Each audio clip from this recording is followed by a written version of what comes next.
In 1996, I was 26 years old and attending law school at the University of Oregon, which is located approximately 2 hours away from Portland, where I'm from. I got a call from my brother from another mother, Tank. He said, "Man, I'm coming down there to grab you tonight. Then I'll bring you back to Portland for the weekend so you can blow some steam off," which meant catching a 48-hour case of erection direction, which was all bad. Historically, dating back to high school, this is what we did. We allowed ourselves to be totally unchained and chased women regardless of the consequences, but I agreed. He arrived in Eugene that evening about 6:45. This gave us just enough wiggle room to grab a bite to eat and a cold beer before getting on the road. We decided to drop in the town hotspot at the time. The joint was your typical college bar with lots of beer, dancing, and high-risk activities. Per our plan, we ordered our customary tequila shots with the Coors Light chaser. Tank and I, we took pride in creating a very inviting presence about ourselves. We always said hello to the ladies and extended a compliment or two, even if not deserved. And most of the time, this prompted women to always invite themselves over for a conversation and a drink. This night was no different. We made some new friends, we did a little dancing, and indulged ourselves to more beer and tequila. And in a blink of an eye, the bartender yelled, "Last call." Oh well, another bar closing. We've been doing this since we were 16 years old with fake IDs.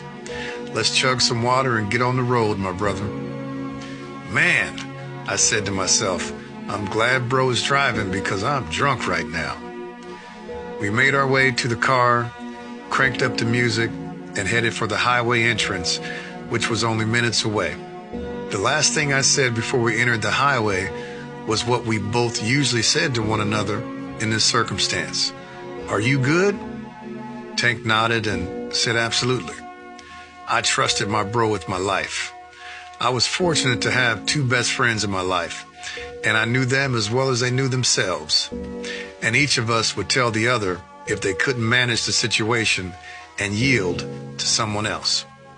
Quickly, I went into a drunken hard sleep, only to be awakened by the sound of rumble strips underneath our tires. I looked up, and Tank was pulling off the highway onto the apron. With drunkenness in my voice, I asked what was going on. He looked straight ahead through the windshield and said, "Bruh, I can't make it." I said, "No worries, I got it." I looked at my watch and realized we were only 15 minutes into our drive. I guess I wasn't the only one feeling the tequila that night. As we switched sides, I walked around the back of the car and took several deep breaths, trying to energize myself. As I fastened my seatbelt, Tank said, "Hey man, are you good?" I jokingly told him to shut up and put some music on.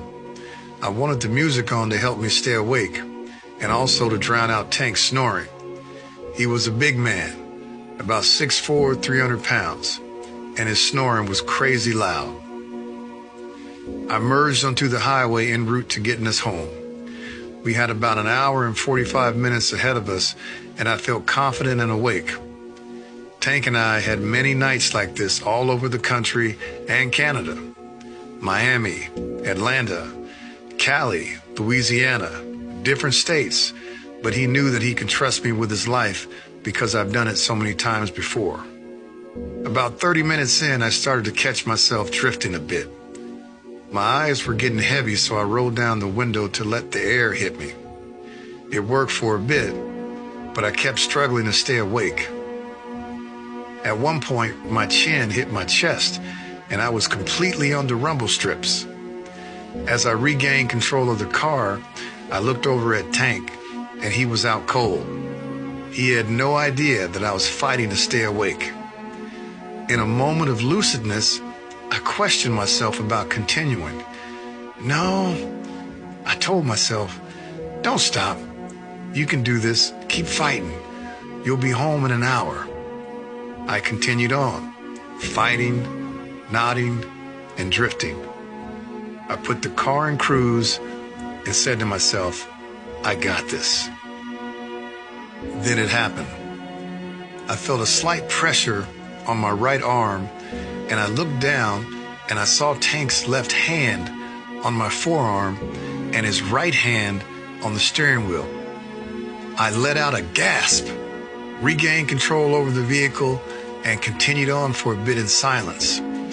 My gasp was a response to the immediate realization of what had happened, but also a what the hell reflex due to what I thought I saw in the back seat. It appeared to be a person, but could be explained away by my bags in the back seat. Nonetheless, it shocked me as I awakened. Tank, who was awake now, said in a low tone, "If you were struggling, you should have just pulled over, bro." I remained silent, and as I did so, we passed a sign which said entering Portland. I had fallen asleep behind the wheel for an hour. I broke my silence by softly saying to Tank, "I fell asleep an hour ago. I don't know how we got here." We both looked at each other in disbelief. Nothing else was said until we arrived in my driveway. After a brief pause, I looked at Tank and I said, "I'm sorry, bro." And he responded, "It wasn't our time." We never said another word about this incident ever again.